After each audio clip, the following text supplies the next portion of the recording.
எல்லாருக்கும் ஓய்நாள் வாழ்த்துக்கள். ஹாப்பி சாபத்.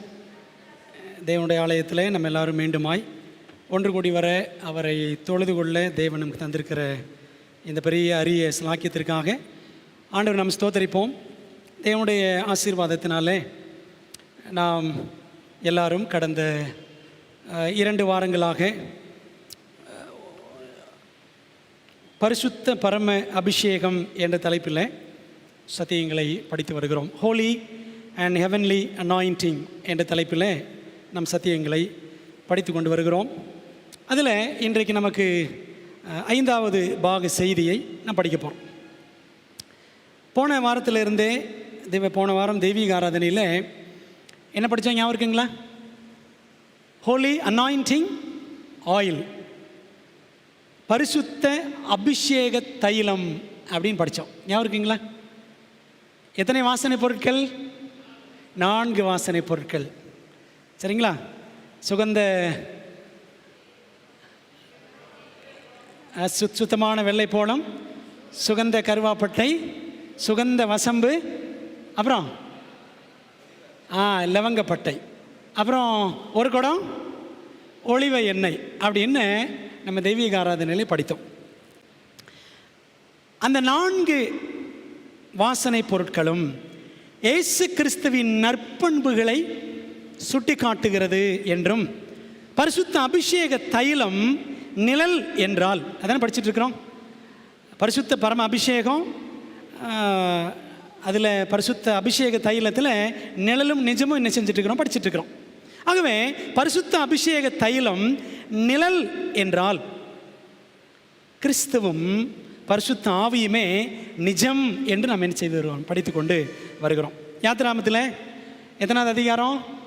30ஆம் அதிகாரம். யாத்திரா 30ஆம் அதிகாரத்தில் 22ஆம் வசனத்திலிருந்து 33ஆம் வசனம் வரைக்கும் படிக்கிறோம். அதில் போன ஓய்வு நாளில் தெய்வீக ஆராதனையில் முதல் 4 வசனங்கள் படித்தோம். சரிங்களா? இந்த பரிசுத்த அபிஷேக தைலம் பற்றிய 12 வசனங்கள் இருக்கிறது. யாத்திரா 30வது அதிகாரத்தில் 22ஆம் வசனத்திலிருந்து 33ஆம் வசனம் வரைக்கும். அதில் 30ஆம் அதிகாரம் 22லேருந்து 25 வரைக்கும் உள்ள வசனங்களை நாம் பார்த்தோம். அந்த 4 வசனங்கள் 4 வாசனை பொருட்களை குறித்து நமக்கு சுட்டி காண்பித்தது. அந்த 4 வசனங்களும் 22லேருந்து 25 வசனங்களும் இந்த பரிசுத்த அபிஷேக தைலத்தினுடைய செய்முறை, அதை எப்படி செய்யணும் அப்படின்னு என்ன செஞ்சோம், நம்ம போன வாரம் படித்தோம். இன்றைக்கு அடுத்த 4 வசனங்களை படிக்க போகிறோம். சரிங்களா? உங்கள் வேதாமத்தை யாத்திரா புஸ்தகம் 30ஆம் அதிகாரத்திற்கு நீங்கள் திருப்பிக் கொள்ளுங்கள். 30ஆம் அதிகாரத்தில் இன்றைக்கு 26லிருந்து 29ஆம் வசனம் வரைக்கும் படிக்க போகிறோம். இந்த பகுதியில் என்ன சொல்லப்பட்டிருக்கு அப்படின்னு என்று சொன்னால், இந்த பரிசுத்த அபிஷேக தைலத்தினுடைய செயல் நோக்கம் என்ன? முதல் 4 வசனங்கள் செய்முறை, எதெல்லாம் கலந்து எப்படிலாம் செய்யணும்னு படித்தோம். இன்றைக்கி படிக்க போகிற 4 வசனங்கள் அந்த தைலத்தினுடைய செயல் நோக்கம், ஏன் அந்த தைலம் என்று இன்றைக்கு நாம் படிக்க போகிறோம். சரிங்களா? பாருங்களேன், திரும்ப வாசிக்கலாம். யாத்திரா 30ஆம் அதிகாரம் 26லிருந்து 29 வரை. அதனாலே, எதினாலே? அந்த பரிசுத்த அபிஷேக தைலத்தினாலே ஆசரிப்பு கூடாரத்தையும் சாட்சி பெட்டியையும் மேஜையையும் அதன் பனிமுட்டுகள் எல்லாவற்றையும் குத்து விளக்கையும் அதன் கருவிகளையும் தூபபீடத்தையும் தகன பலிபீடத்தையும் அதன் பனிமுட்டுகள் எல்லாவற்றையும் தொட்டியையும் அதன் பாதத்தையும் அபிஷேகம் பண்ணி. 29 அவைகள் மகா பரிசுத்தமாய் இருக்கும்படிக்கு அவைகளை பரிசுத்தப்படுத்துவாயாக, அவைகளை தொடுகிறதெல்லாம் பரிசுத்தமாக இருக்கும் என்று வாசிக்கிறோம். பிரியமானவர்களே, இந்த பரிசுத்த அபிஷேக தைலம் 2 முக்கியமான நோக்கங்களுக்காக. முதலாவது என்ன அப்படின்னா, ஆசரிப்பு கூடாரத்தின் அனைத்து பனிமுட்டுகளையும் அபிஷேகம் பண்ணுவதற்காக. To sanctify all the vessels of the sanctuary. ஆசரிப்பு கூடாரத்தில் என்னென்ன பொருட்களெல்லாம் இருக்கோ அந்த பொருட்கள் எல்லாத்தையும் அபிஷேகம் பண்ணுவதற்காக, பரிசுத்தப்படுத்துவதற்காக ஆண்டவர் இந்த தைலத்தை செய்ய சொன்னார். இது ஒரு நோக்கம். இன்னொரு நோக்கம் என்னன்னு பாருங்களேன். 30ஆம் வசனம் இன்றைக்கி படிக்க போல, நம்ம நாளைக்கு படிக்க போகிறோம். 30லேருந்து 33 வரைக்கும் நம்ம நாளைக்கு படிப்போம் தெய்வீக ஆராதனையில். 30ஆம் வசனம் ஒரு பகுதி மட்டும் பாருங்கள். ஆரோனும் அவன் குமாரரும் எனக்கு ஆசாரிய ஊழியம் செய்யும்படிக்கு நீ அவர்களை அபிஷேகம் பண்ணி அவர்களை பரிசுத்தப்படுத்துவாயாக. அப்போ பாருங்களேன், இந்த தைலம் 2 முக்கியமான நோக்கங்களுக்காக. ஒன்று, ஆசரிப்பு கூடாரத்தை அபிஷேகம் பண்ணுவதற்காக. 2வது, ஆசாரியர்களை அபிஷேகம் பண்ணுவதற்காக. இதுதான் செயல் நோக்கம். இவற்றில் முதல் நோக்கத்தை இன்னைக்கு படிக்க போகிறோம். முதல் நோக்கம் என்ன? அந்த ஆசரிப்பு கூடாரத்தில் இருக்கக்கூடிய எல்லா பொருட்களையும் பனிமுட்டுகளையும் என்ன பண்ணு? அபிஷேகம் பண்ணு அப்படின்னு ஆண்டவர் சொன்னார். அதை மட்டும்தான், அந்த முதல் நோக்கத்தை மட்டும்தான் இன்றைக்கி படிக்க போகிறோம். சரிங்களா? 2வது நோக்கத்தை 30ஆம் வசனத்திலேருந்து நம்ம நாளைக்கு படிப்போம். சரிங்களா? இன்றைக்கி நாம் இந்த பாடத்தை படிக்கும் பொழுது ஆண்டோடைய ஞானத்தையும் ஒத்தாசையும் கேட்போமா? நல்ல பிதாவே, உடைய நாமத்திற்கு ஸ்தோத்திரம். பரிசுத்த அபிஷேக தைலம் என்பதை குறித்து 2வது செய்தியை நாங்கள் இன்றைக்கி படிக்க போகிறோம். ஆண்டவரே, எங்கள் மீது பரிசுத்த பரம அபிஷேகத்தை கர்த்தர் ஊற்றுவதற்கு சித்தமுள்ளவராக இருக்கிறீர். ஆண்டவரே, இந்த கடைசி நாட்களில் உம்முடைய ஆவியின் அபிஷேகத்தை பெற்று நாங்கள் செய்து முடிக்க வேண்டிய ஊழியம் இருக்கிறது. ஆண்டவரே, அதற்கு முன்பாக நாங்கள் வாழ வேண்டிய வாழ்க்கை இருக்கிறது. அதை குறித்து எங்களுக்கு நீர் கற்றுக் கொடுங்கப்பா. தகப்பனே, இந்த பாடங்கள் படிக்கும் பொழுது ஆவியினோட தம்முடைய மெல்லிய சத்தத்தினாலே எங்களோடு பேசுங்க. எந்தவித டிஸ்ட்ராக்ஷன்ஸ், கவனச்சிதறல்கள் எதுவும் எங்களுக்கு வராதபடி ஆண்டவரே, ஆலயத்தில் இருக்கிறவர்களையும் இன்னும் ஆன்லைனில் ஜூமில் யூடியூப்பில் இருந்து கேட்டுக்கொண்டிருக்கிற ஒவ்வொருவரையும் தேவன் தாமே ஆசீர்வதிப்பீராக, தொடுவீராக. கர்த்தாவை சொல்லும் அடியார்கள் கேட்கிறோம். நீர் பெருகும், நாங்கள் சிறுகும் உதவி செய்யும். இயேசுவின் நாமத்தில் ஜெபிக்கிறோம் நல்ல பிதாவே, ஆமென். ஆசரிப்பு கூடார பனிமுட்டுகளின் அபிஷேகம், இது பற்றி விவரமாக இந்த பனிமுட்டுகள் எல்லாத்தையும் அபிஷேகம் பண்ணுன்னு ஆண்டு சொன்னார். இதை பற்றி டீட்டெயிலாக எங்கே படிக்கலாம் என்று கேட்க தோன்றுகிறதா? ஆண்டவர் அதுக்குன்னே ஒரு அதிகாரம் வச்சிருக்கிறார். எப்படி விசுவாசம் ஒரு அதிகாரம் வச்சிருக்கிறாரோ, அன்பு ஒரு அதிகாரம் வச்சிருக்கிறாரோ, சரிங்களா? அதே போல் ஆசரிப்பு கூடார பனிமுட்டுகளை எப்படி அபிஷேகம் பண்ணணும் ஒரு அதிகாரம் வச்சிருக்கிறார். ஆசாரியர்களை அபிஷேகம் பண்ணணும், அதுக்கு ஒரு அதிகாரம் வச்சிருக்கிறார். ஆண்டவர் எல்லாத்தையும் அழகாக வச்சிருக்கிறார். இன்னைக்கு நான் படிக்க போகிற அதிகாரம் யாத்திராகமம் 40ஆம் அதிகாரம். யாத்திராகமத்தில் கடைசி அதிகாரம். நாளைக்கு நம்ம படிக்க வேண்டிய செய்திக்கு வாசிக்க வேண்டிய அதிகாரம் லேவியராகமம் 8வது அதிகாரம். எல்லாம் தயவு செய்து படிச்சிருக்கு. லேவியராகமம் 8ஆம் அதிகாரம். இன்னைக்கு இந்த யாத்திராகமம் 40ஆம் அதிகாரத்தை நாம் கவனம் செலுத்த போகிறோம். அது ஒரு பிரத்யேகமான அதிகாரம். ஆசரிப்பு கூடாரத்தில் உள்ள அனைத்து பொருட்களும் பரிசுத்த அபிஷேக தைலத்தினால் அபிஷேகிக்கப்பட்டு தேவனுடைய ஊழியத்தின் பயன்பாட்டுக்காக பிரித்து வைக்கப்பட்டது. ஆண்டவர் ஏன் பரிசுத்தப்படுத்த சொன்னார் அப்படின்னா, அது ஆண்டவருக்கென்று தனியாக பிரிக்கப்பட்டது அப்படின்னு அர்த்தம். லேவியராகமத்தில் 8ஆம் அதிகாரம் 10ஆம் வசனம் பாருங்கள். லெவிட்டிகஸ் 8:10. பின்பு மோசே அபிஷேக தைலத்தை எடுத்து வாசஸ்தலத்தையும் அதில் உள்ள யாவற்றையும் அபிஷேகம் பண்ணி பரிசுத்தப்படுத்தி அப்படின்னு வாசிக்கணும். சரிங்களா? இது ஒரு சம்மரி. யாத்திராகமம் 40ஆம் அதிகாரத்துக்கு வருவோமே. யாத்திராகமம் 40ஆம் அதிகாரத்தில் வந்தோன்னா, 40ஆம் அதிகாரத்தில் முதல் 7 வசனங்களை நீங்கள் படித்து பாருங்கள். அதில் படிச்சிங்கன்னா ஆண்டவர் 6 விசேஷமான பொருட்களை அபிஷேகம் பண்ண சொன்னார். 6 ஸ்பெஷல் பீசஸ் ஆஃப் ஃபர்னிச்சர் இந்த சாங்சுரி. ஆசரிப்பு கூடாரத்தில் 6 முக்கியமான பொருட்கள் அதெல்லாம் ஆண்டவர் அபிஷேகம் பண்ண சொன்னார். என்னென்ன அப்படின்னா, முதலாவது சாட்சி பெட்டி, தி ஆர்க் ஆஃப் டெஸ்டிமனி. 2வது மேஜை, சமூகத்தப்ப மேஜை, the table of shewbread. 3வது குத்து விளக்கு, தி லேம்ப் ஸ்டாண்ட். 4வது பொன் தூப பீடம், தி இன்சென்ஸ் ஆல்டர். 5வது தகன பலிபீடம், தி பர்ன்ட் ஆஃபரிங் ஆல்டர். 6வது தண்ணீர் தொட்டி, தி லேவர். 6 பொருட்களை ஆண்டவர் அபிஷேகம் பண்ண சொன்னார். பாருங்களேன், 40ஆம் அதிகாரத்தில் 1-2 வசனங்கள் ஆண்டு சொல்கிறாரு. கர்த்தர் மோசேயை நோக்கி, நீ 1ஆம் மாதம் 1 தேதியில் ஆசரிப்பு கூடாரத்தின் வாசஸ்தலத்தை ஸ்தாபனம் பண்ணு. அதில் சாட்சி பெட்டியை வைத்து ஆண்டு எங்கேருந்து தொடங்குறாரு? மகாபரிசுத்தலத்து தொடங்குறார், அப்படி தானே? பெட்டி எங்கே இருந்துச்சு? மகாபரிசுத்தலம். சாட்சி பெட்டியை வைத்து, பெட்டியை திரையினால் மறைத்து, மேஜையை கொண்டு வந்து அதில் வைக்க வேண்டியதை கிரமமாய் வைத்து, குத்து விளக்கை கொண்டு வந்து இப்போ பரிசுத்தலத்துக்கு வந்துட்டார். சரிங்களா? அதன் விளக்குகளை ஏற்றி பொன் தூப பீடத்தை சாட்சி பெட்டிக்கு முன்னே வைத்து வாசஸ்தலத்து வாசலின் தொங்கு திரையை தூக்கி வைக்க கடவாய். பின்பு தகன பலிபீடத்தை ஆசரிப்பு கூடாரமாகிய வாசஸ்தலத்தின் வாசலுக்கு முன்பாக வைத்து, பிரகாரம் தொட்டியை ஆசரிப்பு கூடாரத்துக்கும் பலிபீடத்துக்கும் நடுவே வைத்து அதில் தண்ணீர் வார்த்து அப்படின்னு சொல்லிட்டு இந்த ஒவ்வொரு பொருளையும் ஆண்டவர் சுட்டி காட்டுகிறார். மகாபரிசுத்தலத்திலிருந்து தொடங்க வேண்டிய இந்த அபிஷேக பணி, இந்த அபிஷேக பணியை எங்கிருந்து தொடங்குறாரு? மகாபரிசுத்தலம் பெட்டிகளை தொடங்கி இங்கே தொட்டி வரைக்கும் வருது. சரிங்களா? இந்த அபிஷேக பணி பற்றிய பட்டியலையும் ஆணையையும் தேவன் தாமே மோசே கொடுத்தார். யாத்திராகமம் 40 அதிகாரத்தில். Wise is the man or the leader who gets his orders from God. தேவனிடமிருந்து தனது ஆணைகளை பெறுகிற மனிதன் தலைவன், ஞானவான். ஆண்டவர் நமக்கு சொல்லணும், இதை செய், இப்படி செய் அப்படின்னு. அப்படி தேவனுடைய ஆணைகளை பெற்று நாம் செயல்பட்டால் எவ்வளவு நல்லா இருக்கும். நமது திட்டங்கள் எல்லாம், நம்முடைய பிளான்ஸ், நம்முடைய ப்ராஜெக்ட்ஸ் எல்லாம் ஆண்டவர்கிட்டருந்து வருதா? நம்ம சிந்திக்கணும்.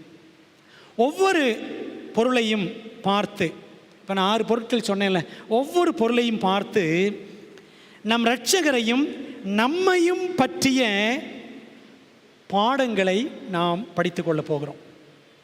We are going to look at each article and we will be learning about Christ and us. ஒவ்வொரு பொருளையும் பார்த்து கிறிஸ்துவ பற்றி, நம்மை பற்றி பாடம் படிச்சுக்க போகிறோம். சரி, முதலாவது என்ன பொருள்? சாட்சி பெட்டி, தி ஆர்க் ஆஃப் டெஸ்டிமனி. 40 அதிகாரத்தில் 3 வசனத்தில் ஆண்டவர் சொல்றார்.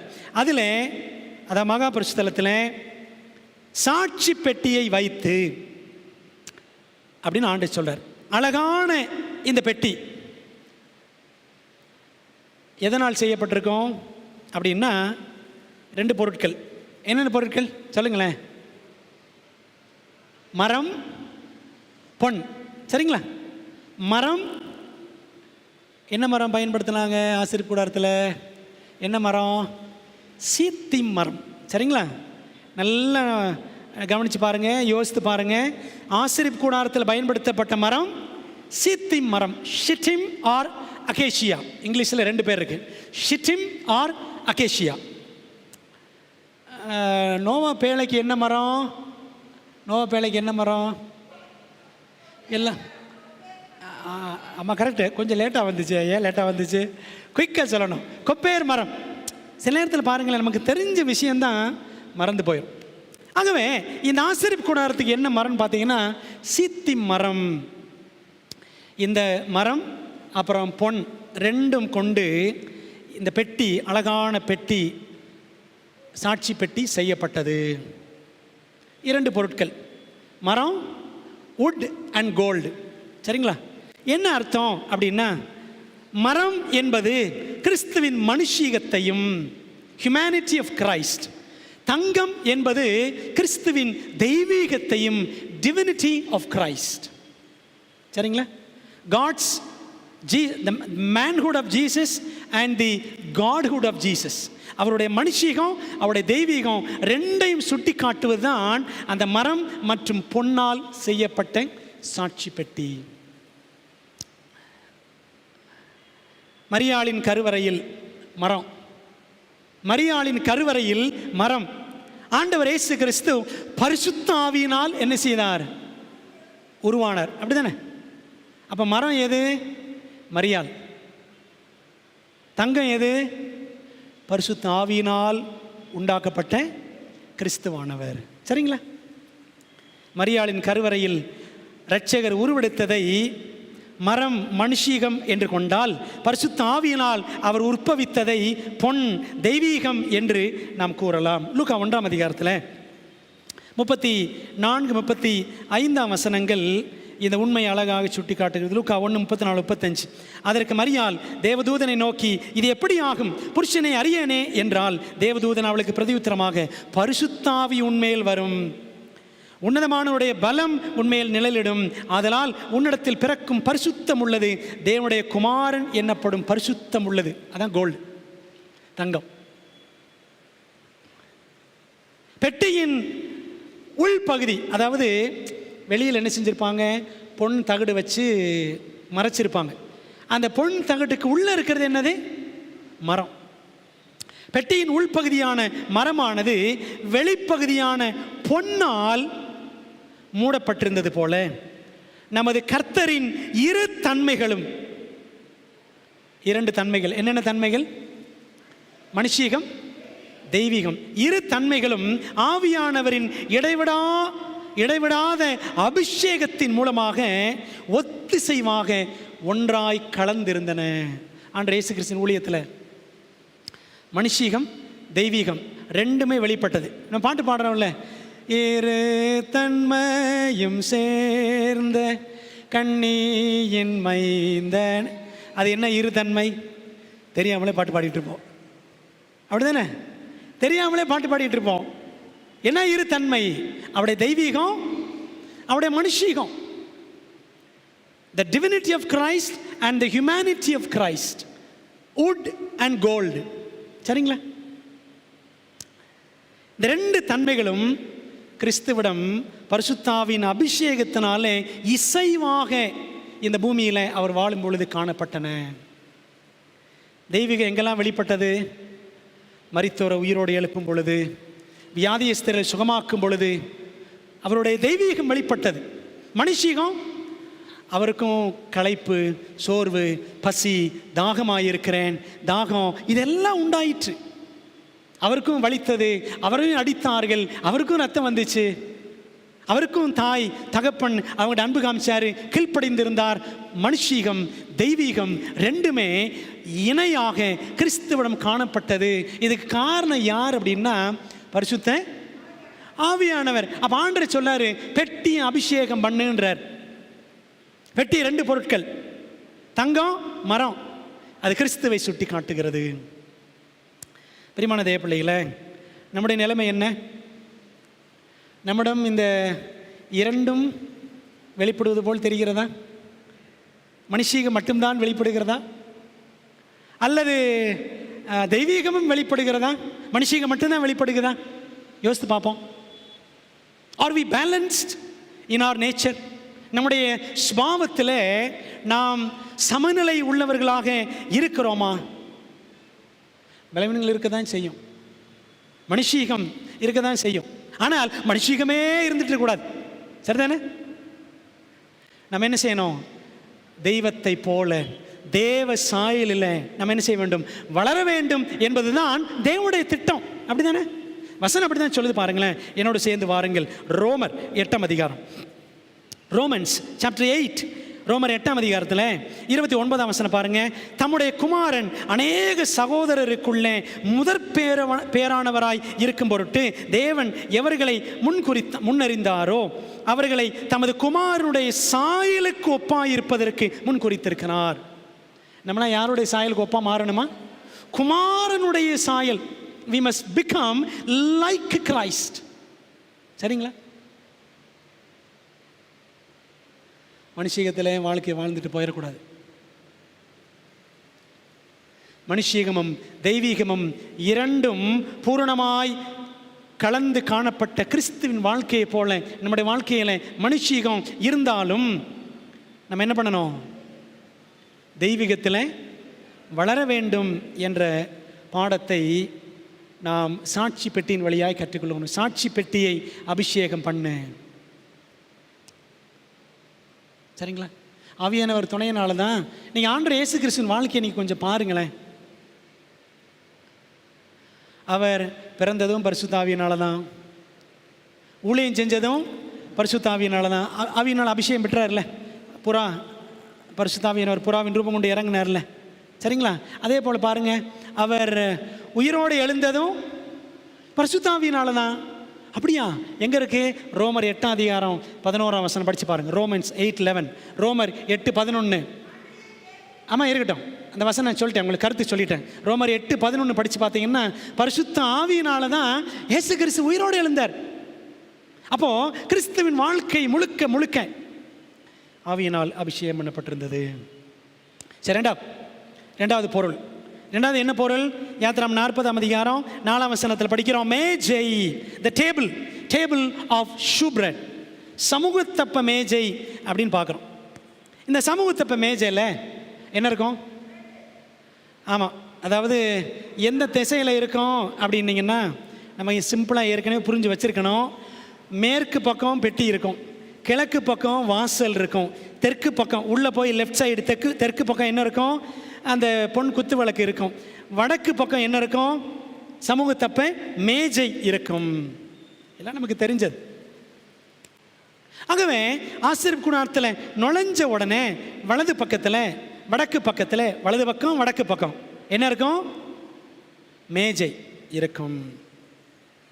அதில் 6 என்று 2 வரிசையாக மொத்தம் 12 அப்பங்கள் அடுக்கி வைக்கப்பட்டிருந்தது. அந்த மேஜை தான் சமூகத்தப்ப மேஜை.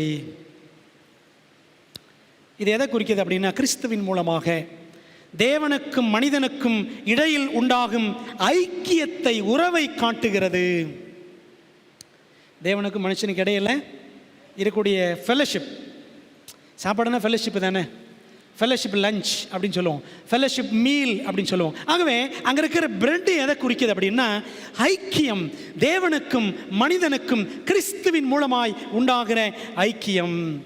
தேவனுக்கும் மனிதனுக்கும் திருப்தியூட்டும் அப்பமாக, உணவாக கிறிஸ்து இருக்கிறார். அதனால அவர் சொன்னார், ஜீவாப்பம் நானே. யோவான் 6:35, 48 வாசிக்கிறோம்.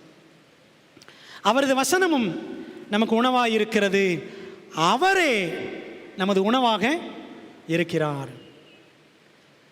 ஏன் அப்படி சொல்கிறோன்னா, பைபிளில் பாருங்கள், கிறிஸ்துவுக்கும் தேவனுடைய வார்த்தையின் தான் பேர், வசனத்துக்கும் தேவனுடைய வார்த்தையின் தான் பேர். எபிரேயர் 4:12 படித்தோம் அப்படின்னா, தேவனுடைய வார்த்தையானது ஜீவனும் வல்லமையும் உள்ளதாயும் இருவரும் கருக்குள்ள எந்த பட்டயத்திலும் கருக்கானதாயும் அப்படின்னு படிக்கிறோம்ல, தேவனுடைய வார்த்தை. அப்போது பைபிளுக்கு, வசனத்துக்கு பேரும் தேவனுடைய வார்த்தை தான், இயேசு கிறிஸ்துவுக்கு பேரும் தேவனுடைய வார்த்தை தான். Word of God. Christ is the word of God and Bible is the word of God. ஒரு வசனம் பாருங்கள், வெளிப்படுத்தல் 19:13. ரெவலேஷன் 19:13 படித்தோம் அப்படின்னு சொன்னால், இயேசு கிறிஸ்துவும் தேவனுடைய வார்த்தை தான் அப்படின்னு ஒரு வசனம் அங்கே இருக்குது. நான் வாசிக்கிறேன். இரத்தத்தில் தோய்க்கப்பட்ட வஸ்திரத்தை தரித்திருந்தார், அவருடைய நாமம் தேவனுடைய வார்த்தை என்பதே. இயேசு கிறிஸ்து வெள்ளை குதிரையில் வர்ற மாதிரி ஒரு காட்சி. அவருடைய நாமம் என்ன? தேவனுடைய வார்த்தை, வேர்ட் ஆஃப் காட். இயேசுவும் வேர்ட் ஆஃப் காட் தான், அவருடைய வசனமும் வேர்ட் ஆஃப் காட்.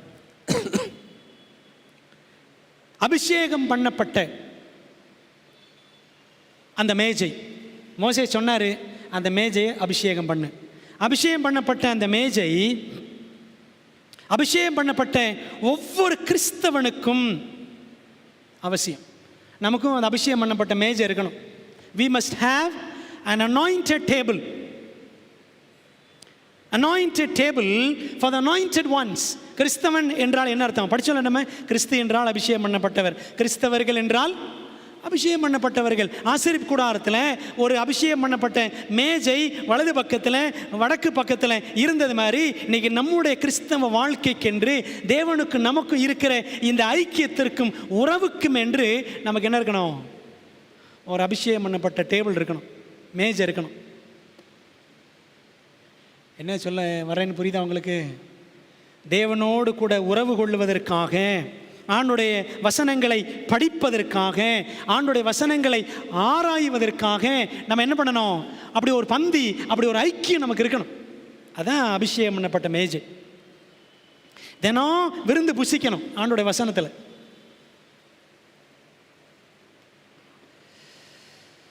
ஆவியானவரின் நிரப்புதலால் மட்டுமே அப்படிப்பட்ட ஐக்கியம் சாத்தியம்.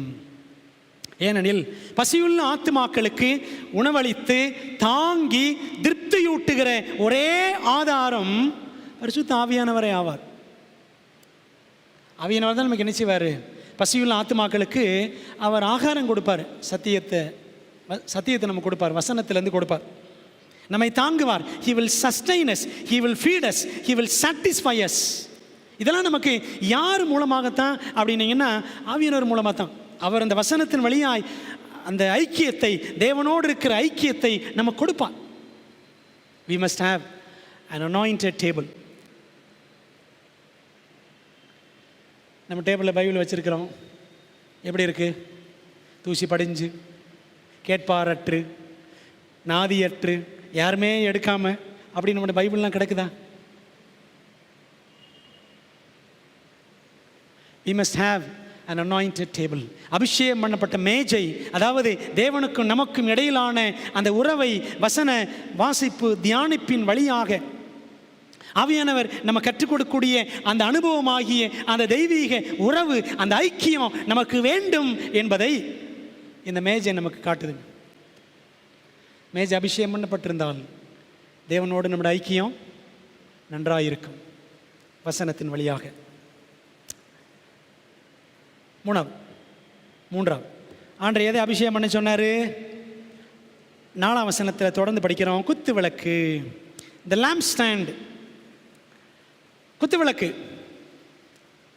விளக்கு அந்த ஆசரிப்பு கூடாரத்தில் பார்த்தீங்கன்னா எங்கே இருந்துச்சு? பரிசுத்தலத்தில் இருந்துச்சு. அதாவது அந்த வடக்கு பக்கத்துக்கு அப்படியே எதிர்புறத்தில் தென்புறத்தில் 7 கிளைகள் கொண்ட குத்து விளக்கு, ஒரே கோல்டு பிஸ்கட், ஒரே தங்கத்தினால் அந்த குத்து விளக்கு செய்யப்பட்டிருந்துச்சான். சரிங்களா? ஒரே தங்க பாலத்தினால அந்த குத்து விளக்க அடிப்பு வேலையாய் செய்திருந்தார்கள் அப்படின்னு பைபிள் சொல்லுது.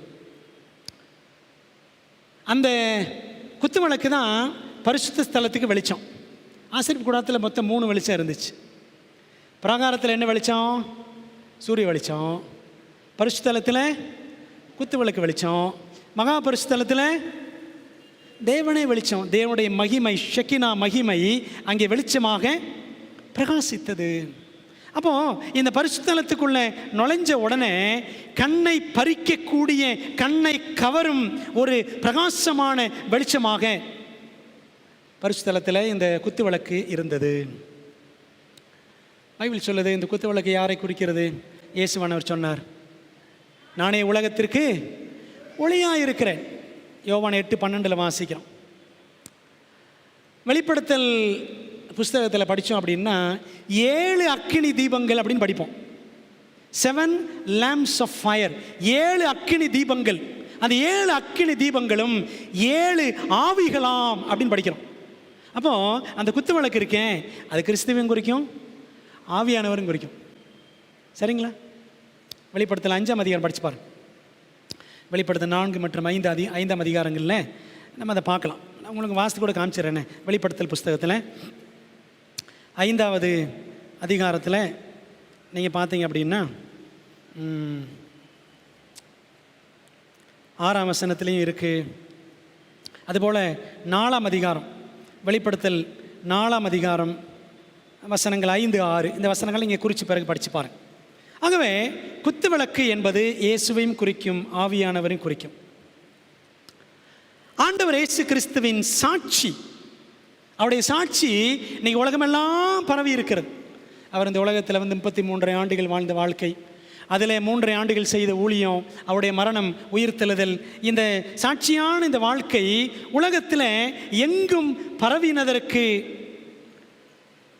யார் காரணம் அப்படின்னா சத்திய ஆவியானவர் தான் காரணம். சத்திய ஆவியானவரின் வல்லமையினால தான் அவரது சாட்சி உலகினிலே எங்கும் பரவியது. அவர் சாட்சியாக வாழ முடிந்தது. நசரேனா இயேசுவை தேவன் பரிசுத்த ஆவியினாலும் வல்லமையினாலும் அபிஷேகம் பண்ணினார். அப்போஸ்தலர் 10:38 வாசிக்கிறோம். அப்படி அபிஷேகம் பண்ணப்பட்ட இயேசு கிறிஸ்து பிசாசின் பிடியில் அகப்பட்டவர்களுக்கு விடுதலையை கொடுத்து நன்மை செய்கிறவராய் சுற்றித் திரிந்தார் அப்படின்னு வாசிக்கிறோம். அன்பான தேவ பிள்ளைகளை, அப்போ கிறிஸ்துவின் வாழ்க்கை, அந்த குத்து விளக்கு கிறிஸ்துவின் வாழ்க்கையை காட்டுது. அவர் இந்த உலகத்தில் ஒளியாக இருந்தார். யார் மூலமாக? அந்த விளக்கு அபிஷேகம் பண்ணப்பட்டிருந்துச்சு. அதாவது ஆவியானவரால் கிறிஸ்து அபிஷேகம் பண்ணப்பட்டிருந்தார். அதனால தான் அவர் இந்த உலகத்தில் ஒளியாய் இருக்க முடிந்தது. நம்மை பற்றியும் ஆண்டவர் இயேசு கிறிஸ்து மலை பிரசங்கத்தில் சொல்லியிருக்கிறாரு, நீங்கள் உலகத்திற்கு வெளிச்சமாக இருக்கிறீர்கள். அன்பான தேவ பிள்ளைகளை, அப்போ நாமும் குத்து விளக்கு தான், சபையும் குத்து விளக்கு தான். அப்படி தானே இருக்குது வெளிப்படுத்தல. அந்த 7 சபைகள் படிக்கும் பொழுது படிக்கணும்ல, அந்த 7 அந்த விளக்கம் 7 சபைகள் அப்படின்னு பார்க்குறோம்ல. ஆகவே நீங்களும் நானும் திருச்சபை என்று சொன்னால், இந்த திருச்சபையாகிய குத்து விளக்குக்கு என்ன தேவை? அபிஷேகம் தேவை. விளக்கு நம்ம தாங்க. கல்யாணத்தில் விளக்கு ஏற்றுறதுலாம் பெருசு கிடையாது. ஏதோ என்னத்தையோ ஒரு சடங்காச்சாரமாக பண்ணிக்கிட்டு இருக்கிறோம், அர்த்தம் புரியாமல். பிரியமான தேவ பிள்ளைகளே, ஆகவே இந்த குத்துவிளக்கு கிறிஸ்துவின் வாழ்க்கையை சாட்சியாய், அவருடைய பிரகாசமான சாட்சியுள்ள ஜீவியத்தை ஆவியானுடைய வல்லமையினாலே அவர் வாழ்ந்து காண்பித்ததை சுட்டி காட்டுகிறது. ஒரு விளக்கு எடுத்துக்கோமே. அந்த விளக்கில் எண்ணெய் இருக்கணும், அப்படி தானே? ஒன்று எண்ணெய் இருக்கணும், அப்புறம் என்ன இருக்கணும்? திரி இருக்கணும், விக்கு. எண்ணெய்க்குள் திரி மூழ்கினால்தான் விளக்கானது பிரகாசமாக எரியும். மூழ்கணும்னா திரி உள்ளே விழுந்துடக்கூடாது. அதாவது அந்த திரி மேலே இருக்கணும், உள்ளுக்குள்ளே நல்லா நனைஞ்சிருக்கணும் திரி. எண்ணெய் பரிசுத்த ஆவியானவர் என்றால் திரி யார்? யாருங்க திரி? சொல்லுங்க, யார் திரி? விசுவாசிகள் தான் திரிகள். விசுவாசிகள் தான் திரிகள். விக் represents the believer. Wick should not be wicked. புரியுதா உங்களுக்கு? திரின்றது ஆங்கிலத்தில் விக்கு அப்படின்னு வாங்க, WICK. இன்னொன்று இந்த டோப்பா முடி வைப்பாங்கள்ல, அதுக்கும் பேர் விக்கு தான். அதை விட்டுருங்க. டோப்பா முடி வாழ்க்கை வாழ்ந்துட்டு இருக்கக்கூடாது, வேஷம் போடுற வாழ்க்கை. விக் should not be wicked. எண்ணெய் பரிசுத்த ஆவி அப்படின்னா திரி யாரு? திரி விசுவாசி. விசுவாசிகள் விவகாரம் பிடித்தவர்களாக இருக்கக்கூடாது. பெருமான தேவ பிள்ளைகளே, திரியின் மூலம் எண்ணெய் மேலே ஏறுவதற்கு, இந்த திரியின் வழியாக தானே எண்ணெய் மேலே ஏறும். ஏதாவது தடை இருக்கலாமா? தடை இருக்கக்கூடாது. அதனால தான் தாவீது ஜெபம் பண்ணார். சங்கீதம் 139, சங்கீதம் 139 கடைசி 2 வசனங்கள் நம்ம அடிக்கடி ஜெபத்தில் சொல்கிற வசனம் தான். ஞாபகம் இருக்கா? தேவனே, வேதனை உண்டாக்கும் வழியில் நடத்தில் உண்டோ என்று பார்த்து என்னை நித்திய வழியிலே நடத்தும் அப்படின்னு ஜெபம் பண்ணுறார். வேதனை உண்டாக்கும் வழி, அதான் தடை. என் இருதயத்தில் அக்கிரம சிந்தை கொண்டிருந்தேனானால் ஆண்டவர் என் ஜெபத்துக்கு செவி கொடுக்க மாட்டார். 66 சங்கீதம் 18 வசனம். தேவனே, என்னை ஆராய்ந்து என் இருதயத்தை அறிந்து கொள்ளும், என்னை சோதித்து என் சிந்தனைகளை அறிந்து கொள்ளும். ஆண்டவரே, இந்த திரி வழியா என்ன நம்முடைய விசுவாசிகளாகி நம் மூலமாக பரிசுத்த ஆவியானவர் கிரியை செய்து இந்த உலகத்தில் நம் வெளிச்சமாக பிரகாசிக்கணும். என்ன தடை இருக்கிறது? சிந்திக்கணும். ஆண்டு சொன்னார், விளக்கு அபிஷேகம் பண்ணு அப்படின்னார். திரியின் கருகிய பகுதிகள் அவ்வப்போது சுத்தம் பண்ணப்பட வேண்டும், அப்படி தானே? இந்த திரி அது மெழுகுவத்தினாலும் சரி, குத்து விளக்குனாலும் சரி, அப்பப்போ அந்த திரி எரிஞ்சிடும். அதை என்ன செய்யணும்? சுத்தம் பண்ணிக்கிட்டே இருக்கணும். நாம் அப்படி தான், நம்மளோட வாழ்க்கையும் அப்பப்போ அப்படியே அழுக்கு சேர்ந்துடும். சேரக்கூடாதவங்களோடு சேர்ந்தோம்னா பேசக்கூடாதெல்லாம் பேசுவோம், செய்யக்கூடாதெல்லாம் செய்வோம்.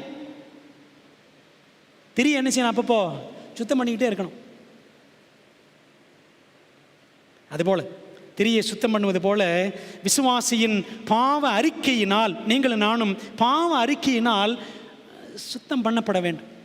அதுக்காக பாவம் செஞ்சுக்கிட்டே இருக்கக்கூடாது. பாவம் செஞ்சுக்கிட்டே சுத்தம் பண்ணப்படுவது அப்படி அர்த்தம் கிடையாது. 1 யோவான் 1:9 வாசிக்கிறோம். என்ன வாசிக்கிறோம்? நாம் நம்முடைய பாவங்களை அறிக்கையிட்டால் நம்முடைய பாவங்கள் எல்லாம் மன்னிச்சு, அக்கிரமங்கள்லாம் மன்னிச்சு நம்ம சுத்திகரிப்பதற்கு ஆண்டவர் இயேசு கிறிஸ்து அவர் உண்மையும் நீதியும் உள்ளவராய் இருக்கிறார். ஆகவே நாம் திரி என்று சொன்னால்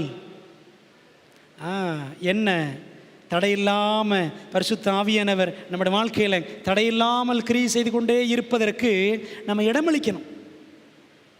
நம்ம இடம் கொடுக்கலாம், சாத்தானுக்கு இடம் கொடுக்கலாம், ஆவியானவருக்கும் இடம் கொடுக்கலாம்.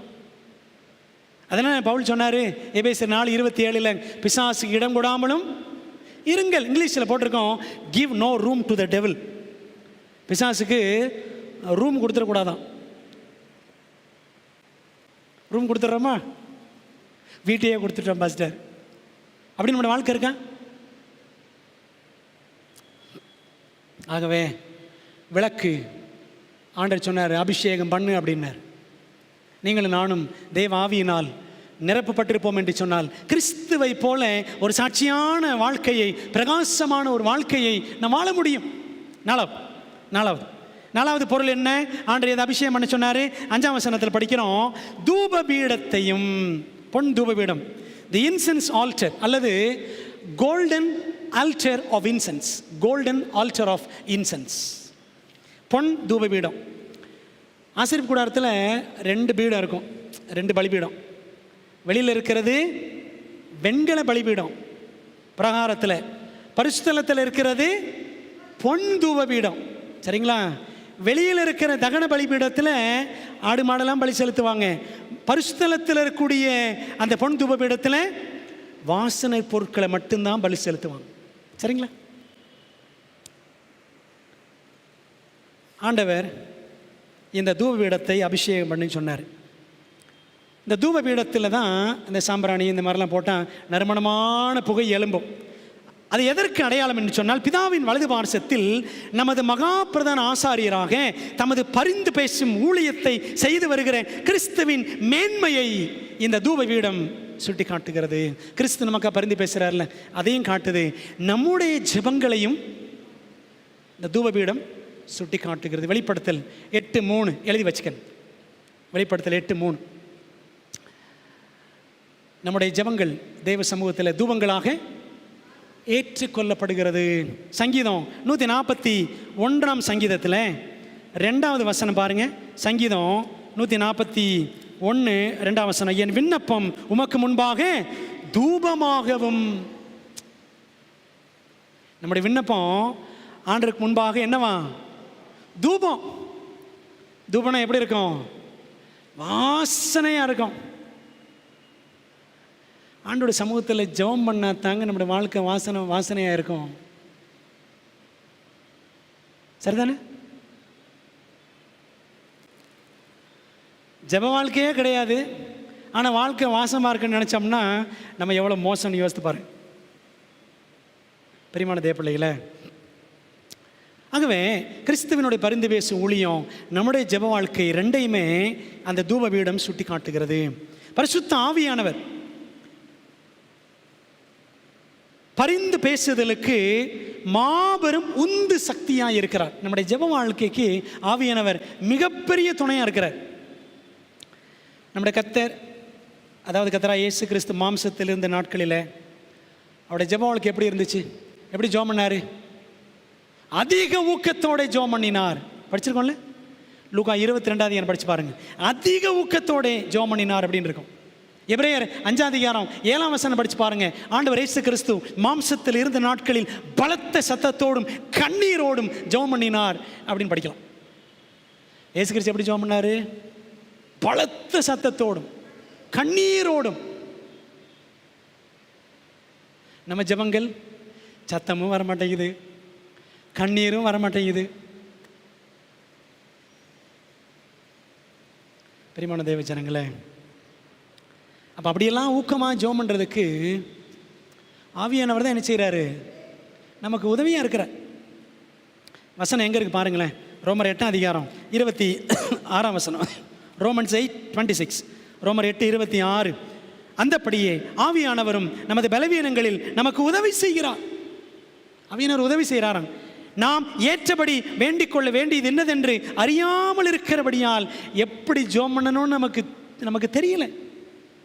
அறியாமல் இருக்கிறபடியால் ஆவியானவர் தாமே வாக்கு கடங்காத பெருமூச்சுகளோடு நமக்காக வேண்டுதல் செய்கிறார். ஆவியானவர் நமக்குள்ளே இருந்து அவர் என்ன செய்வாராம்?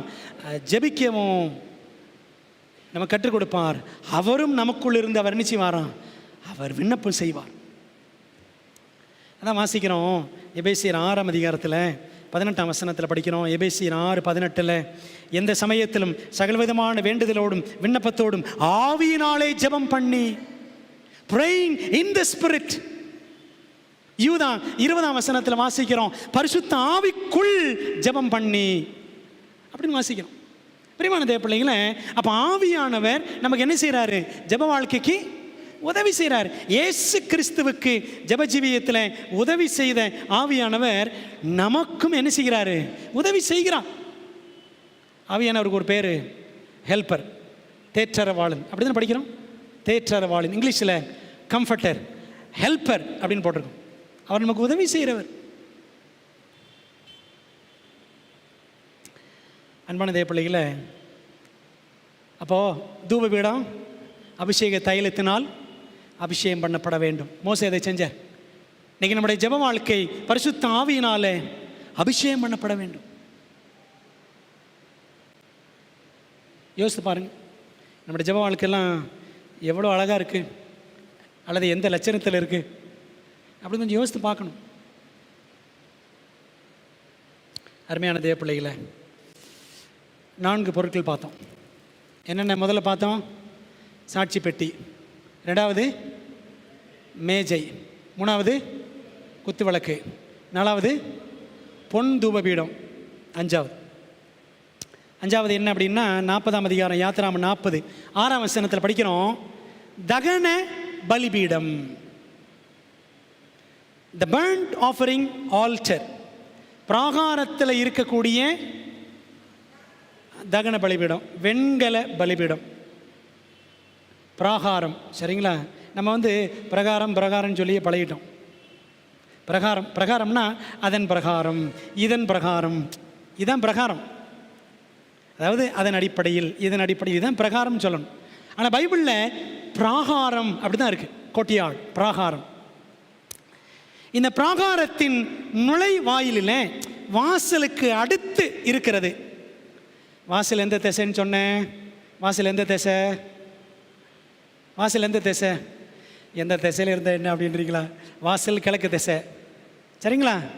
வாசல் கிழக்கு, பெட்டி மேற்கு, மேஜை வலது வடக்கு. ஞாபகம் இருக்கா? வலது பக்கம் வடக்கு பக்கம். குத்து விளக்கு இடது தென் திசை. அப்படி தான் பைபிளில் ரொம்ப சிம்பிளாக இருக்கும். சரிங்களா? போட்டு குழப்பிக்கவே வேண்டாம். தகன பலிபீடம் வாசலில் தாண்டின உடனே நான் பார்க்குற முதல் பொருள் இந்த தகன பலிபீடம் தான். த பர்ன்ட் ஆஃபரிங் ஆல்டர். இந்த பலிபீடத்தில் தான் தேவனால் கட்டளையிடப்பட்ட பலவிதமான பலிகள் பலியிடப்பட்டன. சுமார் 6 பலிகள்: சர்வாங்க தகன பலி, போஜன பலி, சமாதான பலி, பாவ நிவாரண பலி, குற்ற நிவாரண பலி, பான பலி அப்படின்னு நம்ம பைபிளில் பார்க்குறோம். இந்த ஒவ்வொரு பலியுமே இயேசு கிறிஸ்துவை சுட்டி காட்டுகிறது. குயிக்காக ஒரு லைனில் சொல்லிடுறேன். ஒவ்வொரு பலியும் என்ன அர்த்தம் அப்படின்னு ஒரே லைனில் சொல்லிடுறேன். முதலாவது சர்வாங்க தகன பலி, பர்ன்ட் ஆஃபரிங். இதை பற்றி எங்கே படிக்கலாம்? லேவியராம் 1ஆம் அதிகாரத்தில் படிக்கும். லேவியராம் 1ஆம் அதிகாரத்துலேருந்து 5ஆம் அதிகாரம் வரைக்கும் வரிசையாக அந்த 5 பலிகள் இருக்கும். பிதாவுக்கென்று, அதாவது இந்த சர்வாங்க தகன பலியில் எல்லாத்தையும் அப்படி பலி செலுத்திடணும். ஆசாரியன் எதுவுமே சாப்பிடக்கூடாது. பிதாவுக்கென்று பூரண பிரதிஷ்டையுடன் விளங்கிய கிறிஸ்துவை காட்டுகிறது. இந்த சர்வாங்க தகன பலி ஆண்டவர் இயேசு கிறிஸ்து தன்னை முற்றிலுமாய் பிதாவுக்கென்று ஒப்பு கொடுத்தாரே, அந்த பூரணமான பிரதிஷ்டை, whole hearted consecration and dedication, அதை சுட்டி காட்டுகிறது. எபிரேயர் 10ஆம் அதிகாரம், இதுக்கு ஆதார வசனம் எபிரேயர் 10:10 பாருங்கள். எபிரேயர் 10ஆம் அதிகாரம் 10ஆம் வசனம். அங்கே வாசிக்கிறோம், இயேசு கிறிஸ்துனுடைய சரீரம் ஒரே தரம் பலியிடப்பட்டதினாலே அந்த சித்தத்தின்படி நாம் பரிசுத்தமாக்கப்பட்டிருக்கிறோம். ஒரே தரம் அவர் கம்ப்ளீட்டாக தானே ஒப்பு கொடுத்துட்டார்.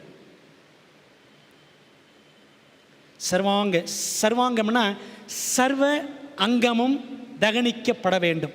சர்வ அங்கம், உடலில் இருக்கிற ஒவ்வொரு அங்கம், அத்தனை உறுப்புகளும் வெட்டி பலி செலுத்தப்பட வேண்டும். ஆண்டவர் இயேசு கிறிஸ்துவும் அப்படி தான் அங்கே ஒப்பு கொடுத்தார். நம்முடைய வாழ்க்கை எப்படி இருக்குது? முற்றிலுமாய் ஒப்பு கொடுத்துருக்கிறோமா? ரெண்டாவது, போஜன பலி, grain or meal offering. Grain or meal offering லேவியராம 2ஆம் அதிகாரத்தில் படிக்கிறோம். இது எதை சுட்டி காட்டுகிறது அப்படின்னா, பூரண பரிசுத்த குணம் நறுமணமாய் விளங்க பெற்ற கிறிஸ்துவை காட்டுகிறது. ஆண்டவர் இயேசு கிறிஸ்துவினிடத்தில் அந்த பூரணமான குணங்கள், அந்த பரிசுத்த குணங்கள் எல்லாம் நறுமணமாய் காணப்பட்டது. நீங்கள் பாருங்களேன், இந்த பலியெல்லாம் படிச்சிங்கன்னா சுகந்த வாசனையாய் ஆண்டவர் அங்கீகரித்தார் அப்படின்னு இருக்கும். போஜன பலி கிறிஸ்துவனுடைய பூரண பரிசுத்தமான நறுமணமான வாழ்க்கையை சுட்டி காட்டுகிறது அப்படின்னு பார்க்குறோம். எபேசியர் 5ஆம் அதிகாரம் 2ஆம் வசனம் பாருங்களேன். எஃபிஷியன்ஸ் சாப்டர் 5 verse 2 அங்கே வாசிக்கிறோம். கிறிஸ்து நமக்காக தம்மை தேவனுக்கு சுகந்த வாசனையான காணிக்கையாகவும் பலியாகவும் ஒப்பு கொடுத்து, எப்படி ஒப்பு கொடுத்தாரா? சுகந்த வாசனையான காணிக்கை. கிறிஸ்துவின் வாழ்க்கை அப்படித்தான் இருந்துச்சு. நம்மளோட வாழ்க்கை அப்படி இருக்கிறதா?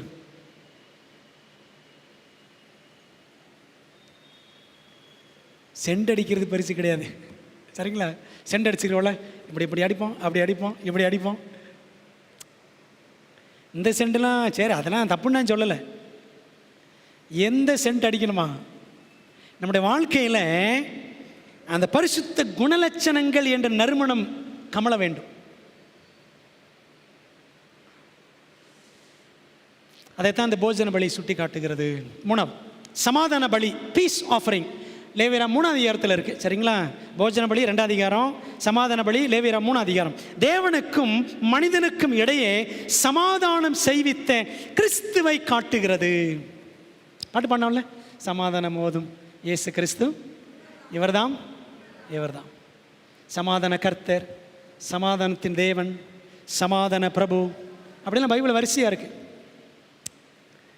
பாருங்கள், ரோமர் 5ஆம் அதிகாரம் 1ஆம் வசனத்தில், ரோமர் 5:1 அழகாக வாசிக்கிறோம். இவ்விதமாக நாம் விசுவாசத்தினாலே நீதிமான்களாக்கப்பட்டிருக்கிறபடியால் நம்முடைய கர்த்தராகிய இயேசு கிறிஸ்து மூலமாய் தேவனிடத்தில் சமாதானம் பெற்றிருக்கிறோம். Peace through Christ. கிறிஸ்துவின் மூலமாய் சமாதானம் அப்படின்னு வாசிக்கிறோம். பிரியமான தேவ பிள்ளைகளே, பாவத்தினால் பரலோகத்தை விட்டு தேவனை விட்டு துண்டிக்கப்பட்டு கிடந்த பொழுது ஆண்டவர் இயேசு கிறிஸ்து சிலுவையில் தொங்கி வானத்துக்கும் பூமிக்கும் நடுவாக தொங்கி பூமியில் இருக்கிற மனிதனையும் பரலோகத்தில் இருக்கிற பிதாவையும் இணைக்கும் பாலமாக கிறிஸ்து தம்மையே ஒப்பு கொடுத்தார். இன்னைக்கு நாம் பாலமாக இருக்கிறோமா? நம்ம பாலமாக இருக்கிறோமா, இல்லை குறுக்கில் சோறு கட்டிடுறோமா? காம்பவுண்டு வாழை கட்டி நீ அந்த பக்கம் நான் இந்த பக்கம் அப்படின்னு நம்ம வாழ்க்கை இருக்கா? Are we building a wall or are we building a bridge? பாலமாக செயல்படுகிறோமா, பிரிக்கும் சுவராக செயல்படுகிறோமா? ஆண்டவர் இயேசு கிறிஸ்து அவர் ஒரு பிரிட்ஜாக தாங்க செயல்பட்டார். சிலுவை வானத்தை பூமியும் இணைக்கிற பாலமாக அமைந்தது. நாலாவது பாவ நிவாரண பலி, சின் ஆஃபரிங். லேவியராம் 4ஆம் அதிகாரத்தில் படிக்கிறோம். லேவியராம் 4ஆம் அதிகாரம் நமக்காக பாவமாகி தேவ கோபாக்கினை சுமந்த கிறிஸ்துவை காட்டுகிறது. இந்த பாவ நிவாரண பலி எதை காட்டுது? ஆண்டவர் இயேசு கிறிஸ்து நமக்காக பாவமாகி அவர் சாபமாகி தேவ கோபாக்கினை சுமந்தாரே, அதை காட்டுகிறது. 2 கொரிந்தியர் 5:21, 2 கொரிந்தியர் 5ஆம் அதிகாரம் 21, நாம் அவருக்குள் தேவனுடைய நீதியாகும்படிக்கு பாவமறியாத அவரை நமக்காக பாவமாக்கினார். பாவமே அறியாத கிறிஸ்து நமக்காக பாவமானார், நமக்காக சாபமானார். பாவ நிவாரண பலி கிறிஸ்துவின் அந்த சிலுவை மரணத்தை சுட்டி காட்டுகிறது. 5வது குற்ற நிவாரண பலின்னு ஒன்று இருக்குது. Trespass offering or guilt offering அப்படின்னு சொல்லுவாங்க. லேவியராம் 5ஆம் அதிகாரம் படிச்சு பாருங்க. பாவத்தின் குற்ற உணர்வு பாரம்.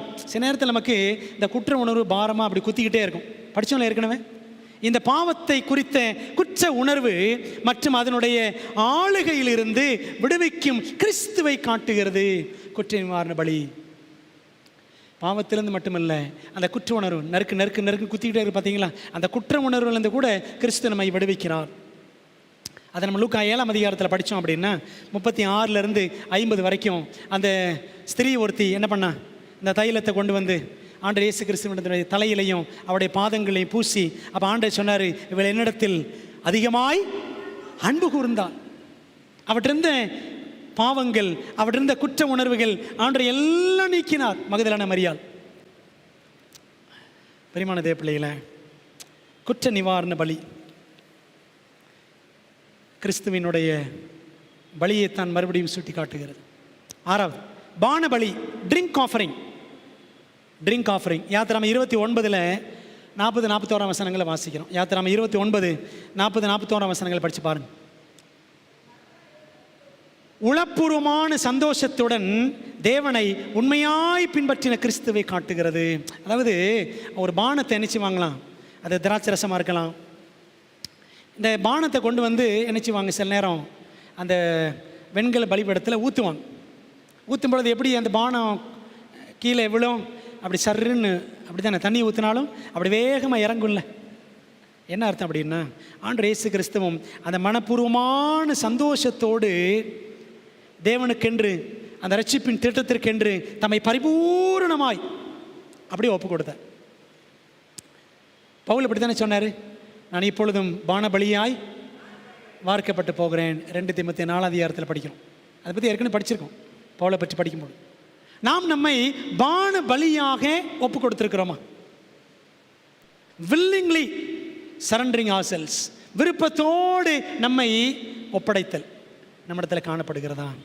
பிரியமான தேவ பிள்ளைகளே, அப்போ அந்த 6 பலிகளை பார்த்தோம்.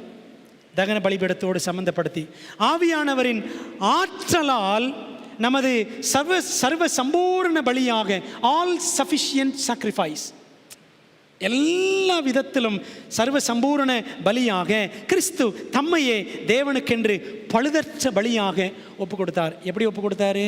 ஆவியானவர் மூலமாக. தகன பலிபீடத்தை அபிஷேகம் பண்ணு. ஆவியானவரால் மட்டுமே கிறிஸ்துவானவர் அப்படிப்பட்ட தியாகத்தை செய்ய முடிந்தது. பாருங்க ஒரு வசனம், இதுக்கெல்லாம் இந்த தகன பலிபீடத்துக்கு ஒரு வசனம். எபிரேயர் 9ஆம் அதிகாரம் 14ஆம் வசனம். ஹீப்ரூஸ் 9:14. எபிரேயர் 9 வசனம் 14. நித்திய ஆவியினாலே, பார்த்தீங்களா, நித்திய ஆவியினாலே தம்மை தாமே பழுதற்ற பலியாக தேவனுக்கு ஒப்பு கொடுத்த கிறிஸ்துவனுடைய இரத்தம் ஜீவனுள்ள தேவனுக்கு ஊழியம் செய்வதற்கு உங்கள் மனசாட்சியை செத்த கிரியைகளை சுத்திகரிப்பது எவ்வளவு நிச்சயம். கிறிஸ்து எப்படி ஒப்பு கொடுத்தாராம்? பழுதற்ற பலியாக நித்திய ஆவியினாலே, eternal spirit, through the power or energies of the eternal Holy Spirit. அந்த நித்தியமான பரிசுத்த ஆவியின் வல்லமையினால தான் கிறிஸ்து தம்மையை பலியாக ஒப்பு கொடுக்க முடிந்தது. அன்பான தேவ பிள்ளைகளை, ஒரு காரியத்தை மனசில் வச்சுக்கோங்க. இந்த உலகத்தில் நாமும் ஆண்டவருக்கென்று நம்மையே சர்வாங்க தகன பலியாக ஒப்பு கொடுக்க வேண்டும் என்று சொன்னால் we have to be anointed with the Holy Spirit. ஆவியானவரால் நிரப்பப்பட்டிருந்தால் மட்டும்தாங்க நம்முடைய வாழ்க்கை முழுவதும் அர்ப்பணிக்கப்பட்ட ஒரு வாழ்க்கையாக இருக்க, இல்லாட்டி முடியாது. ஆவியானவர் துணை இருந்தால் தான் முடியும், இல்லாட்டி முடியவே முடியாது. பிரியமான தேவ பிள்ளைகளை, அப்போ 5 காரியங்கள் பார்த்தோம். 6வது கடைசியாக, 6வது என்னது? தண்ணீர் தொட்டி. அந்த ஆர்டரில் ஆண்டவர் அப்படி தான் வச்சுருக்கார், சரிங்களா? அந்த வரிசையில் அப்படி தான் இருக்குது. வசனத்தில் 40ஆம் அதிகாரம் 7ஆம் வசனத்தில் தொட்டியை பற்றி படிக்கிறோம். அந்த தொட்டியையும் ஆண்டவர் அபிஷேகம் பண்ண சொன்னார். அபிஷேகிக்கப்பட்ட இந்த பாத்திரம், தண்ணீர் தொட்டி, எதை குறிக்கிறது அப்படின்னா, தேவனுடைய வார்த்தையையும் குறிக்கிறது, தேவனுடைய ஆவியையும், தேவனுடைய வார்த்தையின், தேவனுடைய பரிசுத்த ஆவியின் சுத்திகரிக்கும் வல்லமையை காட்டுகிறது. Cleansing power of the word of God and the Holy Spirit. எப்படி ஆண்டோட வசனம் நம்மை சுத்திகரிக்கும் வல்லமை உள்ளது, ஆவியானவர் எப்படி நம்மை சுத்திகரிக்கும் வல்லமை உள்ளவர் என்பதை இந்த தண்ணீர் தொட்டி சுட்டி காட்டுகிறது. வசனத்தையும் குறிக்கும், பரிசுத்த ஆவியும் குறிக்கும். வசனம் பாருங்களேன், இதுக்கு என்ன ஆதார வசனம்? எபேசியர் 5 எபேசியர் 5 அதிகாரம். நீங்கள் வாசிக்க வேண்டாம், நான் வசனங்களை மாத்திரம் உங்களுக்கு சொல்கிறேன். எபேசியர் 5 24, 25, 26 படிச்சிங்கன்னா 26 மட்டும் பாருங்கள். தாம் அதை திருவசனத்தை கொண்டு, எதை? சபையை திருவசனத்தை கொண்டு தண்ணீர் முழுக்கினால் சுத்திகரித்து பரிசுத்தமாக்குகிறதற்கும். வசனத்தை கொண்டு ஆண்டு என்ன செய்கிறாராம்? சுத்தம் பண்ணுறாராம். இந்த வசனங்கள்லாம் படிக்கிறோம் பாருங்களேன், இப்படி வரிசையாக பாடம் பாடமாக பாகமாக படிச்சுட்டு இருக்கிறோம். ஏன் படிக்கிறோம்? ஏதோ புதுசாக கேட்கணும், அதுக்காகவா? நம்மளோட வாழ்க்கை புதுசாக என்ன செய்யணும்? மாறணும், அதுக்காக தான். அதனால தான் ஆண்டவர் இதெல்லாம் நம்ம கற்றுக் கொடுக்குறார் பாருங்களேன். அப்போ வசனத்தினால் தேவன் நம்ம சுத்தி இருக்கிறார். தீத்து புஸ்தகத்தில் 3 அதிகாரம் 5 வசனம் பாருங்கள். ஆண்டவர் யாரை கொண்டு நம்ம சுத்தம் பண்ணுகிறார்? 3:5, தீத்து 3:5. நாம் செய்த நீதியின் கிரிகள் நிமித்தம் அவர் நம்மை ரட்சியாமல் தமது இரக்கத்தின்படியே மறுஜென்மம் முழுக்கினாலும் பரிசுத்த ஆவியினுடைய புதிதாக்குதலினாலும் நம்மை ரட்சித்தார். பரிசுத்த ஆவியினுடைய புதிதாக்குதல். ஆவியினவர் தாங்க ஒரு மனுஷனை புது மனுஷனாக மாற்ற முடியும். இல்லாட்டி நம்ம 50 வருஷம் இருந்தாலும் 60 வருஷம் இருந்தாலும் அப்படியே தான் இருப்போம். நோ சேஞ்ச், நோ டிரான்ஸ்ஃபர்மேஷன், மாற்றமே கிடையாது, மறுரூபமான ஒரு வாழ்க்கையே கிடையாது. உப்புச்சப்பு இல்லாமல் அப்படியே உட்காந்துருப்போம், இடிச்ச புளி மாதிரி. ஆவியானவர் இந்த தொட்டியை அந்த அபிஷேக தைலத்தினால் அபிஷேகம் பண்ணணும். என்ன அர்த்தம்னா, நீங்களும் நானும் ஆண்டுடைய ஆவியினாலே நிரப்பப்பட வேண்டும். ஆவியானவர் தமது அபிஷேகிக்கப்பட்ட வார்த்தையின் மூலம் ஒரு பாவியை சுத்திகரிக்கிறார் என்பதை தண்ணீர் தொட்டி நமக்கு சுட்டி காட்டுகிறது. முடிவாக யாத்திராமம் 40:9 ஆண்டு ஒரு வார்த்தை சொல்லியிருக்கார் பாருங்களேன். யாத்திராமம் 40:9 வசனம் என்ன சொல்லியிருக்கிறாரு? இதை அபிஷேகம் பண்ணு, அது அபிஷேகம் பண்ணு, அப்படி இப்படின்னு சொன்ன ஆண்டவர் ஒட்டுமொத்தமாக ஒரு வார்த்தை சொல்லார் பாருங்க. 40:9 அபிஷேக தைலத்தை எடுத்து வாசஸ்தலத்தையும் அதில் உள்ள யாவையும் அபிஷேகம் பண்ணி, ஒன்று விடாத எல்லாத்தையும் அபிஷேகம் பண்ணி சொல்கிறார் ஆண்டவர். வாசஸ்தலம் முழுமையாக அபிஷேகம் பண்ணப்பட வேண்டும். அந்த செயல், அந்த அபிஷேகம் பண்ணப்பட்ட செயல், அந்த வாசஸ்தலம் முழுவதும் அபிஷேகம் பண்ணப்பட வேண்டும். என்ன அர்த்தம் அப்படின்னா, மனிதர் மத்தியில் முழு ஒப்படைப்புடன் வாழ்ந்த கிறிஸ்துவை படம் பிடித்து காட்டுகிறது. எப்படி 12 கோத்திரங்களுக்கு மத்தியில் ஆசரிப்பு கூடாரம் அமைக்கப்பட்டதோ, அதே போல் ஆண்டவர் இயேசு கிறிஸ்து என்ன பண்ணாராம்? மனுஷர் மத்தியில் அவரும் ஒரு மனுஷராக வந்து வாசம் பண்ணினார். பாருங்க, யோவான் 1:14 அப்படி தான் வாசிக்கிறோம். அவர் அந்த வார்த்தை மாம்சமாகி, அப்படிதானே, கிருபையினாலும் சத்தியத்தினாலும் நிறைந்தவராய் நமக்குள்ளே வாசம் பண்ணினார். பார்த்தீங்களா, இஸ்ரவேல் மக்கள் மத்தியில் 12 கோத்திரங்கள் மத்தியில் ஆசரிப்பு கூடாரம் போல ஆண்டவர் இயேசு கிறிஸ்துவும் நமக்கு மத்தியிலே வாசம் பண்ணினார். சரிங்களா? அப்போ இந்த வாசஸ்தலம் முழுவதும் அபிஷேகம் பண்ணப்பட வேண்டும். ஆண்டவர் இயேசு கிறிஸ்து முழுவதும் ஒப்பு கொடுத்தவராக அவர் வாழ்ந்தார் என்று அர்த்தம். அன்பான தேவ பிள்ளைகளே, இயேசு கிறிஸ்து மட்டும்தான் தேவாலயமா? நாமும் என்னதான்? நாமும் தேவாலயம்தான். தேவாலயமாய் விளங்கும் ஒவ்வொரு தேவ பிள்ளைக்கும் இது பொருந்தும். அந்த வாசஸ்தலம் முழுவதும் அபிஷேகம் பண்ணப்பட வேண்டும். ஆண்டவர் இயேசு கிறிஸ்துவின் வாழ்க்கை முழுவதும் அபிஷேகம் பண்ணப்பட்டிருந்தது. அவருடைய பிள்ளைகளாகிய நம்முடைய வாழ்க்கையும் முழுமையாக அவருடைய ஆவியினால் ஆட்கொள்ளப்பட்டு நடத்தப்பட வேண்டும். அன்பான தேவ பிள்ளைகள், அதனால தான் ரோமர் 12 முதல் வசனத்தில் வாசிக்கிறோம். அப்படி இருக்க சகோதரரே, நீங்கள் உங்கள் சரீரங்களை பரிசுத்தமும் தேவனுக்கு பிரியமான ஜீவ பலியாக ஒப்புக் கொடுக்க வேண்டும் என்று தேவனுடைய இரக்கங்களை முன்னிட்டு உங்களை வேண்டிக் கொள்கிறேன். இதுவே நீங்கள் செய்யத்தக்க ஆராதனை. ஜீவ பலியாக முழுவதும் நம்மை ஆண்டவருக்கென்று ஒப்புக் கொடுக்கணும். கிறிஸ்து அப்படிதான் பிதாவுக்கென்று தன்னை ஒப்புக் கொடுத்தார். ரட்சிப்பின் திட்டத்திற்கென்று நம்மை மீட்பதற்கென்று நம்மை ஒப்புக் கொடுத்தார். அதே போன்ற ஒரு வாழ்க்கை நம்முடைய வாழ்க்கையிலையும் காணப்படணும் என்பதைத்தான் ஆண்டவர் இந்த பரிசுத்த அபிஷேக தைலம் மூலமாய் நம்ம கற்றுக் கொடுக்கிறார். இந்த அபிஷேக தைலத்தினுடைய செயல் நோக்கங்கள் 2 நோக்கங்கள். ஒன்று என்ன?